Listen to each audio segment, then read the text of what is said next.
Hey guys, what's up? So this is Sir J and this is part 12 of our Kotlin tutorials under logical and comparison operators. So papakita ko sa inyo guys yung comparison operators saka logical operators kung paano siya gamitin kay Kotlin. Okay, so without further ado, let's start. So in here, create tayo ng isang val na isang isPass. Sorry, nagkaroon ng period. Over here, and then lagay lang natin ito, this is true. So this is a boolean kasi mag-return siya ng true or false, no? And then val is failed. And then this one is also true. So under guys ng comparison operators natin is meron tayong tinatawag na AND operator and then we also have OR operator. So ito si AND, ito naman si OR. So, same lang din siya ng symbol sa ibang programming language, no? So, kapag ka AND yung ginagamit natin, so kailangan all of the conditions must be satisfied at lahat ng conditions is true. Kapag ka naman, tawag dito, kapag ka OR, either of the statements or conditions should be true. Isa lang, okay na. So, paano natin papakita yan? Okay, so over here, gawa lang tayo ng isang sample. So, gawa tayo ng print. And then, gawin natin is print ln. Tapos, ang gawin natin is, lagay natin si isPass. Siyempre, kapag ka-print natin si isPass, ang bibigay niya na sagot is true. Diba? Ayun, true. Okay? So, kapag ka ginawa naman natin, print natin si print ln, ang lagay natin si isFailed. So, ang magiging sagot pa rin is true. Okay? So, let me show you yung ginagamit na and saka yung or. So, kapag ka and, kailangan both of the conditions must be satisfied. So, gawa tayo ng and lagay natin dito si is failed. Okay? Ano yung value ni is pass? True. Ano yung value ni is failed? True. So, remove ko muna to. Okay? And then, print lang natin to. Display lang natin. And then, ano magiging sagot? True. Kasi both of it is true. Okay? So, lagay lang natin to guys ng ganito.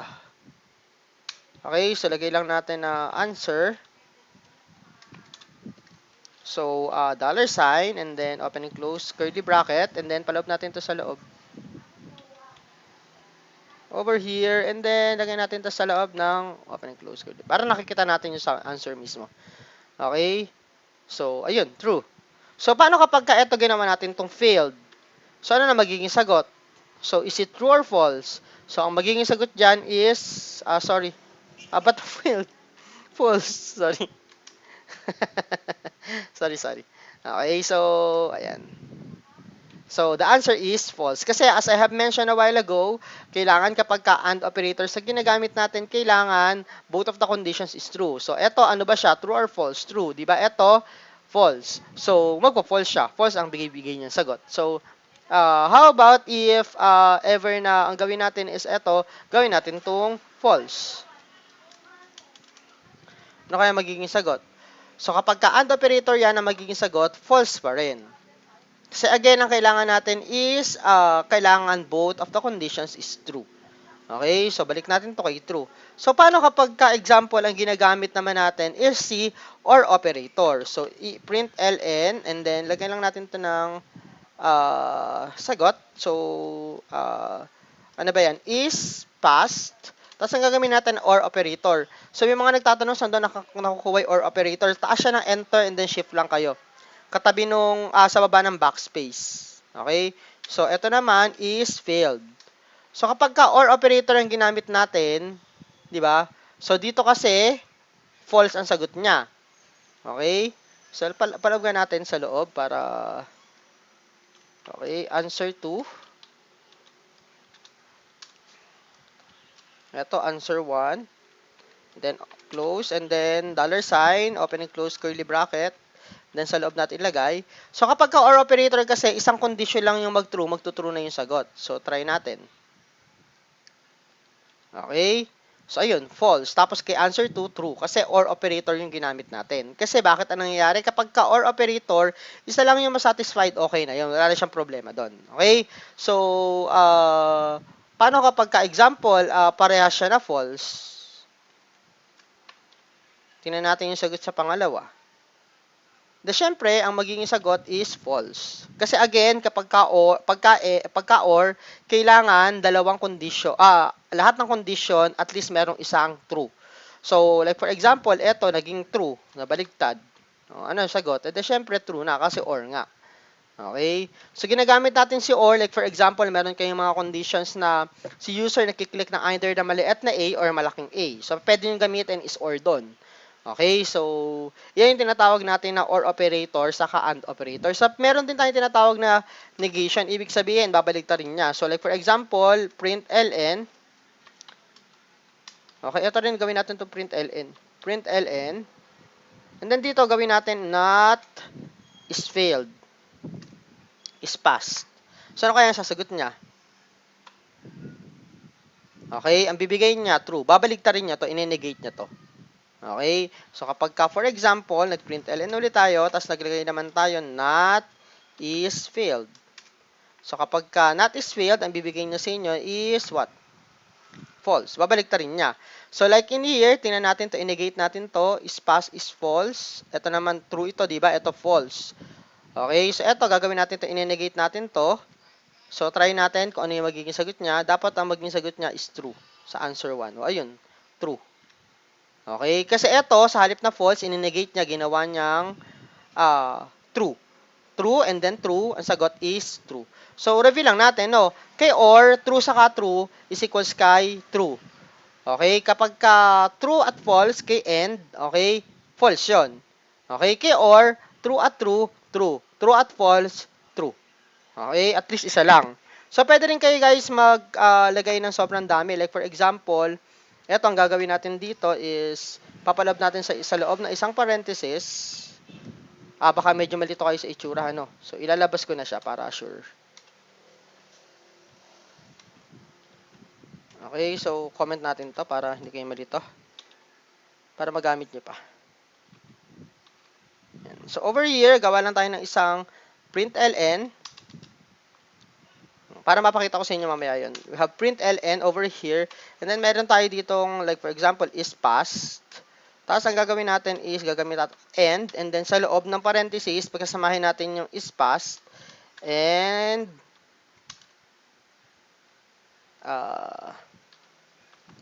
is failed. Okay, so ano magiging sagot niyan pagka ganyan? So, let's try. Sagot dyan is false. Bakit? Kasi una to. So, is pass, saka is failed. Ang sagot dito sa statement na to is false. Okay? Tapos, ito, false din. Kaya, may false pa rin yun. So, let's try to move it. Ito, gagawin natin or.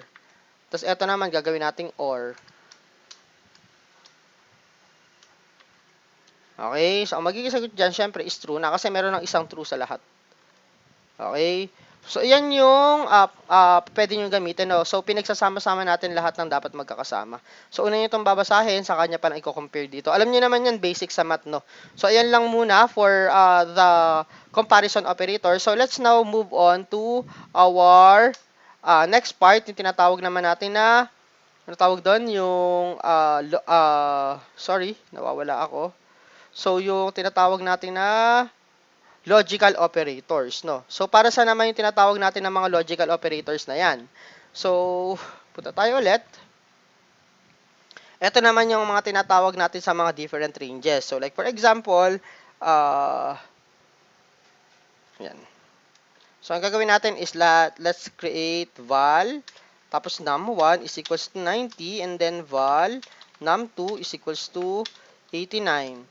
So, ang gawin natin dito is maglagay tayo ng isang println. Tapos, lagay tayo sa loob. Like for example, is num1 is less than num2. Yan. So, ano magiging sagot kapag num1 is less than num2? Ayan, false. Kasi, sinasabi natin, mabababa yung num1 kay num2. So, ang bibigay na sagot is false. So, kapag sinabi natin greater than, so, ang magiging sagot niya is true. Kasi mas malaki siya, di ba? Ayan. So, meron din equal. So, kapag ka-equal, double-double equal yon, ganon. So, ayan. So, false. Kasi hindi naman sila equal, no? So, kapag ka ito, ginawa natin tong 90, magiging sagot niya dapat is true. Yan. Okay? So, ano pa ba ang pwede natin gawin? So, marami pa yan, no? So, we have the less than. Let's try to create. We have the less than. We have greater than. We have equal. We have, ano pa ba? Greater, less than, equal. Less than equal. Less than equal. And then, meron din tayong greater than equal. Greater than equal. Okay, so let's try natin gamitin yan lahat isa-isa. So, over here, ang gawin natin itong 10. Okay, so ang gagawin natin is eto ba, is gagawin natin less than equal. So, ang gagawin niya, mababa ba to? Okay, si num1 daw ba is mababa at, at equal kay num2. So, ano bibigay niya sagot? So, I'll just remove this para makita natin both, ha? So, over here, run false. Okay? Pero pagka binigay natin to, greater than, syempre mataas siya, no? So, mataas siya, hindi man siya equal. So, ang bibigay niya na sagot is true. Okay? So, ito is mga specific na rin siya. So, huwag kayong mag-alala kapag may topic na tayo guys na about kay mga conditions, yung mga if natin, kapag nagbigay tayo ng mga certain range, i-apply natin yan. So, for today lang, try kayo guys mag-create ng mga example or simple code na gumagamit kayo ng mga logical and comparison operators under kay Kathleen. Okay? So, ilang muna for this tutorial. So, I hope to see you guys on the next video.